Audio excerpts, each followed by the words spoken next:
তার মস্ত বড় দান। পর্দা না থাকিলে মানুষ হইতো পশুর সমান। গাই বকরি কুকুর তুল্য বেহায়া নারীর মূল্য, ওই নারী যে পর্দায় রয় ভেবে দেখুন কথা মিথ্যা নয়। টাকা তাকে সিন্ধুকেতে নিতে পারে কোন ডাকাতে, ছুঁয়া দেখো পটে ঘাটে কয়জন সাধু পাওয়া যায় ভেবে দেখুন কথা মিথ্যা নয়। বাবারে এই জন্য পর্দা করতে হবে। সবচাইতে ছোট্ট দুরুদ দুপুরের সময় বলছিলাম না, বলছেন তো মদিনায় চলে গেছে, বলার সাথে সাথে মদিনায় চলে গেছে, রসুলের রওজায় চলে গেছে। আলহামদুলিল্লাহ। উপস্থিত ওলামায়ে কেরাম, সামনে উপবিষ্ট দূর দূরান্ত থেকে আগত আল্লাহর আশিকিন ও জাকিরিন ভাইরা ও বাবাজিরা, অত্র এলাকার সভ্যবিন্দু, পর্দার আলে আমার মা ও বোনেরা, আল্লাহ পাক রব্বুল আলামিনের দরবারে লাখো কোটি শুকর ও সজর যে মহান রব্বুল আলামিন বহুত বড় দয়া করে মায়া করে ভালোবেসে আমাকে এবং আপনাদেরকে এই রহমতি বরকতি সামিয়ানার নিচে বেহেশতের বাগানে আসা এবং বসার তৌফিক দান করলেন। এই জন্য শুকরিয়া তান বলি আলহামদুলিল্লাহ। রসুল্লাহ সাল্লাল্লাহু আলাইহি সাল্লামের কথা অনুযায়ী এটা এখন বেহেশতের বাগান। আল্লাহ রসুল বলেন, ইজা মারার তুম্বি রিয়াজিল জান্নাহ ফারতাউ। কলা ওয়ামা রিয়াজুল জান্নাহ কলা হেলেকু জিকির। আল্লাহ রসুল বলেন, হে আমার উম্মতেরা, তোমরা যখন দুনিয়ার মধ্যে বেহেশতের বাগানে যাও সেখানে খুব বেশি করিয়া বিচারণ করিও। সাহাবারা জিজ্ঞাসা করলেন, ইয়া রসুল আল্লাহ, ইয়া হাবিব আল্লাহ, দুনিয়ার মধ্যে বেহেশতের বাগান কোথায়? আল্লাহ রসুল বলেন, দুনিয়ার মধ্যে বেহেশতের বাগান হইল ওই সমস্ত জায়গা যেই জায়গায় কোরআনের আলোচনা হয়, যেই জায়গায় হাদিসের আলোচনা হয়, যেই জায়গায় আল্লাহর জিকির করা হয়, সেটাই হইল বেহেশতের বাগান। সুবহানাল্লাহ।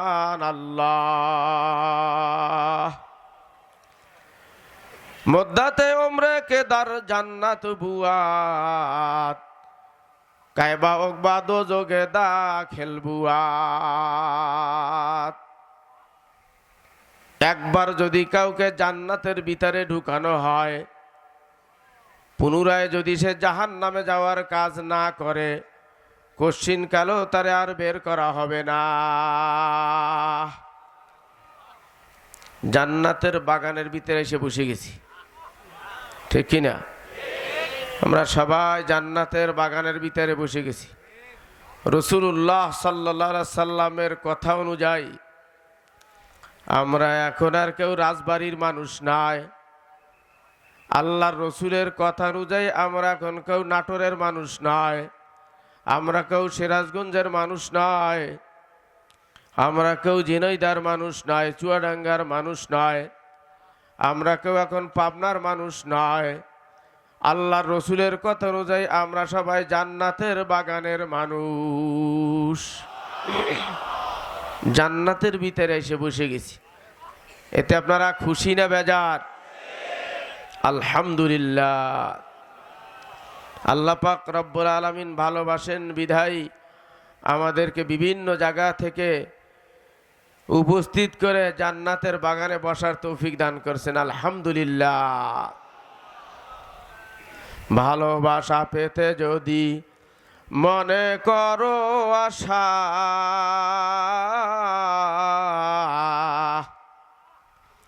আমার মাওলার শানে পান পানে করো ভালোবাসা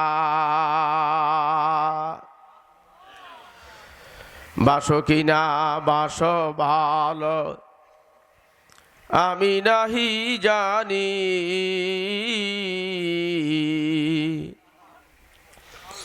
সব সময় আল্লাহ তোমায় ভালোবাসি আল্লাহু আল্লাহ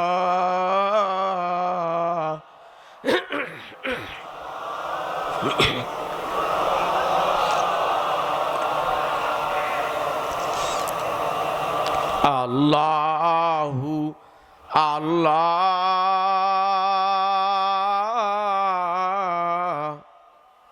আল্লাহু আল্লাহ আল্লাহু আল্লাহ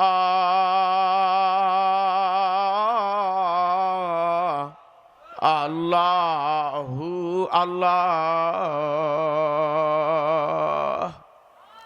আহ কি মজার ডাক আমার শায়েখ আল্লামা রসুলপুরি ওই যে শুয়ে আছে উনি বলতেন আল্লাহর মধ্যে আর বান্দার মধ্যে থাকবে না কোনো ফাঁক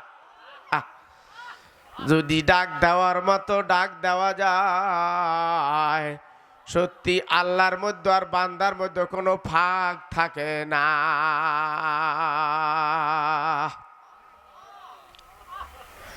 কাঠ কাটতে কাটতে মানুষ কাঠুরিয়া হয় হাল চষতে চষতে মানুষ হাইলা হয় মাছ ধরতে ধরতে মানুষ জেলে হয় লিখতে লিখতে মানুষ লিখক হয় অমনি ভাবে আল্লাহ আল্লাহ করতে করতে মানুষ আল্লাহর ওলি হইয়া কবরে যায়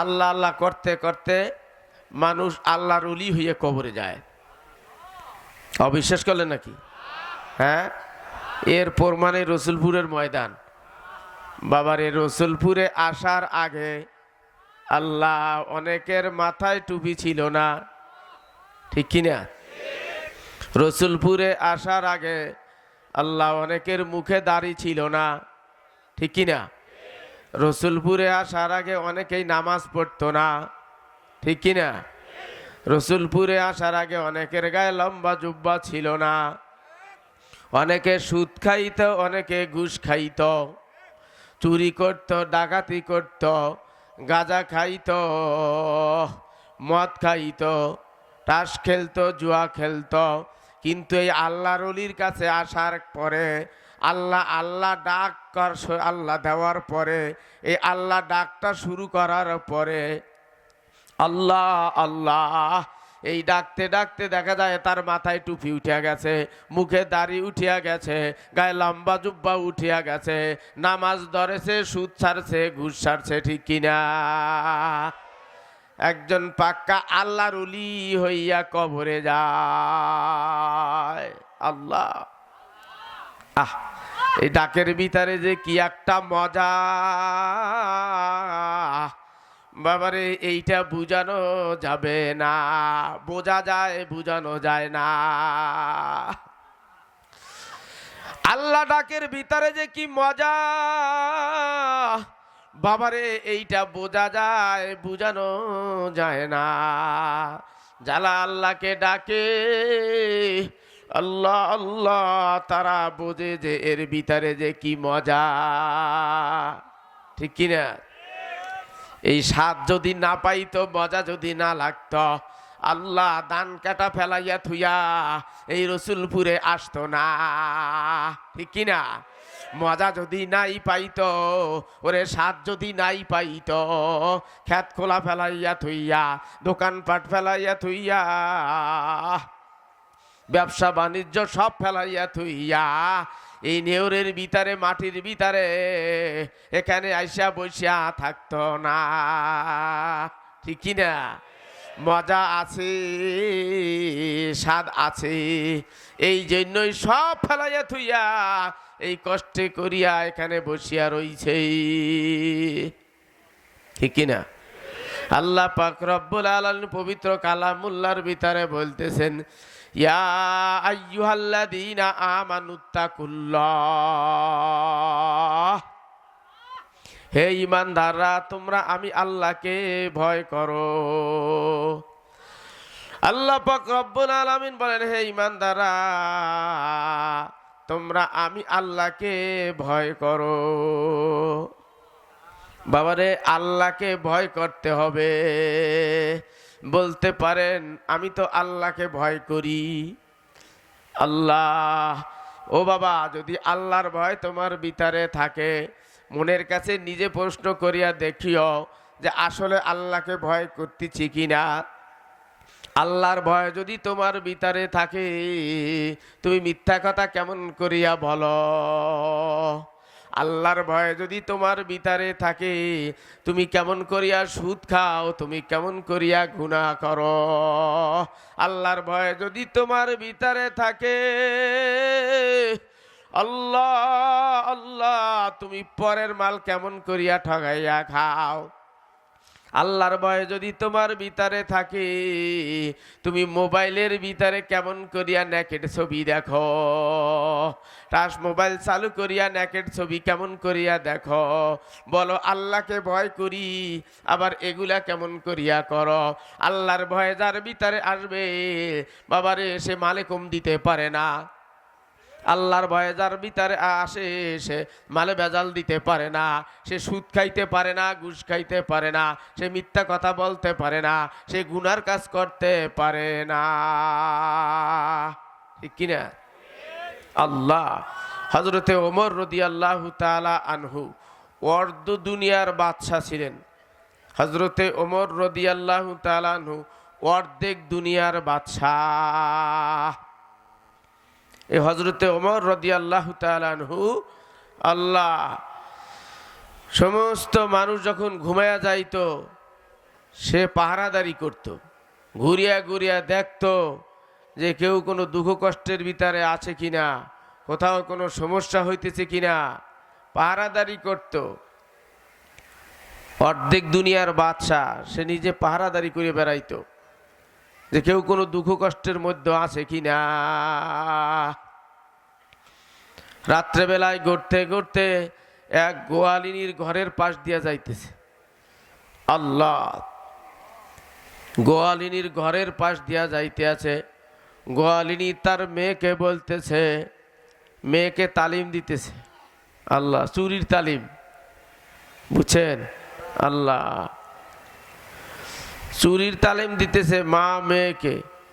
কিন্তু আল্লাহ পাক রব্বুল আলামিন যদি হেদায়েত দেয়, অনেক সময় দেখা যায় মা হেদায়েত পায় না, মেয়ে হেদায়েত পেয়ে গেছে, আছে কিনা? অনেক সময় দেখা যায় বাপ হেদায়েত পায় না, ছেলে হেদায়েত পেয়ে গেছে। বাবা এখনো দাড়ি রাখে না, ছেলের মুখে এত বড় দাড়ি, আছে কিনা? ছেলের মুখে এত বড় দাড়ি। সেদিন এক জায়গায় মাহফিলে গেছি, তাই আইনে পরিচয় করেছে, হুজুর এই আমার ছেলে। বাবা ছপ্পন ছপ্পা, আর ছেলে একেবারে মনে হয় মুফতি সাহেব। আল্লাহ, মাদ্রাসায় পড়ে না ছেলে, হেদায়েত আল্লাহ দিয়ে দিছে। আল্লাহ, এরকমের আল্লাহ তাআলা যদি হেদায়েত কারো দিয়ে দেয়, কারো ঠেকানোর ক্ষমতা আছে? কারো ক্ষমতা নাই। আল্লাহ, তো মা মেয়েকে বলতেছে আটার দাম বেড়ে গেছে, একটু কালকে দুধে একটু পানি বেশি করিয়ে দিও, দুধে একটু পানি বেশি করিয়ে দিও, পানি দিয়া তারপরে বাজারে নিয়ে যাইও। কিন্তু মেয়েকে তো আল্লাহ তাআলা হেদায়েত দিয়ে দিছে। ওমর রাদিয়াল্লাহু তাআলা আনহু ওখান থেকে যায়, মার মেয়ের কাহিনী শুনতে আছে। মেয়ে বলতেছে, মা, দুধে পানি দেওয়া যাবে না, খলিফা ওমরের নিষেধ আছে, দুধে পানি দেওয়া যাবে না। মা বলতেছে, দে তুই পানি দে, আমি বলতেছি তুই পানি দে, খলিফা ওমর কি দেখবে নাকি? আল্লাহ, মেয়ে বলতেছে, মা, খলিফা ওমর না দেখলে কি হবে? খলিফারে যেই আল্লাহ আমারও সেই আল্লাহ, আল্লাহর চোখ তো ফাঁকি দেওয়ার কায়দা নাই। আল্লাহু হাজিরি, আল্লাহু নাজিরি।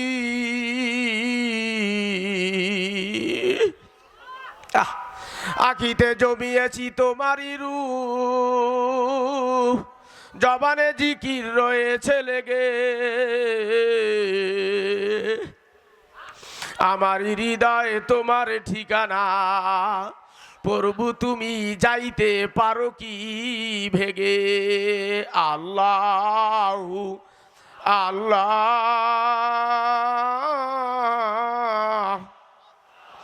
আল্লাহু আল্লাহ আল্লাহু আল্লাহ আল্লাহু আল্লাহ।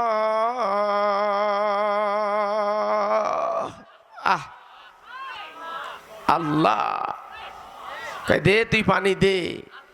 আল্লাহ।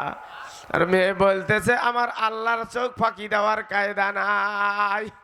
ওমর রাদিয়াল্লাহু তাআলা আনহু সবকিছু শুনিয়া চলিয়া গেছে।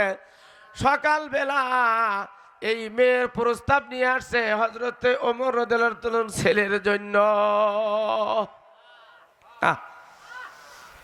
যে আল্লাহকে ভয় করে সে দুনিয়াও বাচ্চা আখিরাতেও বাচ্চা।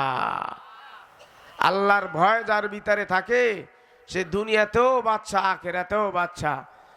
অর্ধ দুনিয়ার বাচ্চার ছেলের জন্য বিয়ার প্রস্তাব নিয়ে আসছে, গোয়ালিনীর মেয়ের বিয়ে দেওয়ার প্রস্তাব নিয়ে আসছে। আল্লাহ বাবারে, আল্লাহ আল্লাহ। এই জন্য আল্লাহকে ভয় করিও। আল্লাহ আল্লাহ, আল্লাহকে ভয় করিয়া তারপর কবরে যাইও। আল্লাহর ভয় ভিতরে ঢুকাইয়া তারপর মাওলার কবরে যাইয়া শুইও।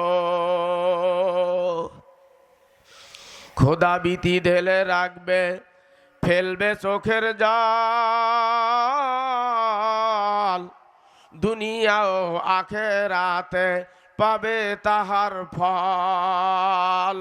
আল্লাহু আল্লাহ আল্লাহু আল্লাহ আল্লাহু আল্লাহ